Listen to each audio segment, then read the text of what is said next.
All right, let's now move on to Formula One news. And unfortunately, it's not great news at this moment because the prospect of South Africa hosting a Formula One race next year is gone. And to talk to us about this development, we have roped in Formula One analyst Sasha Martinengo. Good morning, Sasha. Thank you so much for joining us on Sports on Morning Live.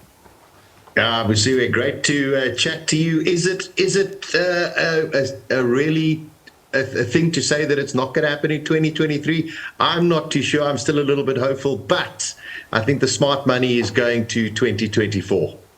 Sasha, just talk us through what exactly has happened from the last time that you and I had a conversation. We were so positive that it's going to happen. What have been the stumbling blocks?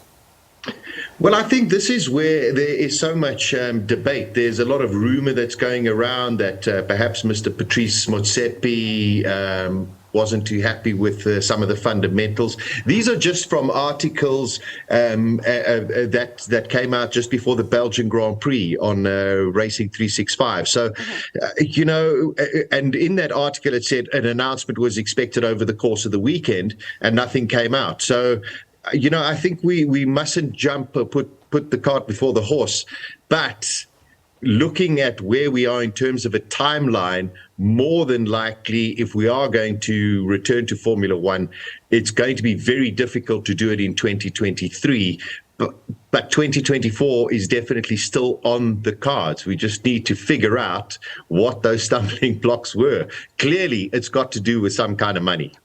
Some kind of money, Sasha, and we've heard some speaking about perhaps just the renovations or other adjustments that are required to be made, of course, to the Kyalami track, and perhaps just not a meeting of the minds in terms of those that are trying to bring Formula One to South Africa and the owners of the track. Well, I mean, if you're the owner of the track, if you've got to go and fork out another 100-odd million rand just to get it into Formula One spec, you've got to get some kind of return. And the way that Formula One works is that the owner of the circuit, which is the Toby Venter, is not going to just put out 100 million rand to upgrade the circuit and not get some kind of return. So I think someone's got to step in there and, assist with those kind of renovations that have to be done, which I believe are relatively small, but they do add up to that kind of a number, apparently. So, Toby Venter, of course, would love to have Formula One at his race circuit at Kyalami, but he's not going to just do it for free. So, everyone just needs to put it together. And I think if we just get the right minds, we can actually get this done. And in the absence of South Africa and China possibly being on the calendar for 2023, would we then stay with the Belgian Grand Prix? Well, Belgium has been confirmed for next year, which I'm delighted, that it is still on the calendar, not taking anything away from a South African Grand Prix.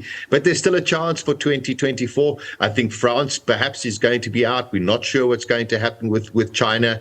Lewis Hamilton has come out again saying he really would love to see an African Grand Prix. I know that Formula One want to have a Grand Prix in South Africa. So, as I said, it's just a meeting of the minds and just work in the way that perhaps Formula One works as opposed to bureaucracy.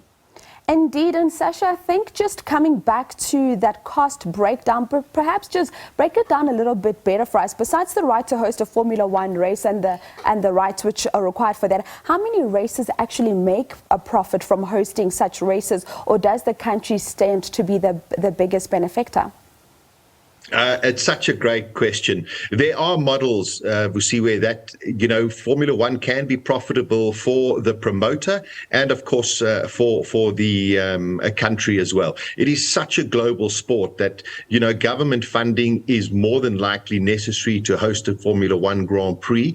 But the returns are massive. The amount of foreign tourists that come along, the journalists, the teams, the amount of foreign monies that come into South Africa would be extraordinary. So, yes, it is profitable, but it does take a few years, just like any business, not any business just starts and makes a profit. Sometimes it does take a few years. So if people just do it correctly, the model does work. And that's why so many countries want to have Formula One, not only just for the prestige and also the influx of tourism, but just because it can make a decent and healthy amount of money for the promoter, the country, the advertisers, and the media.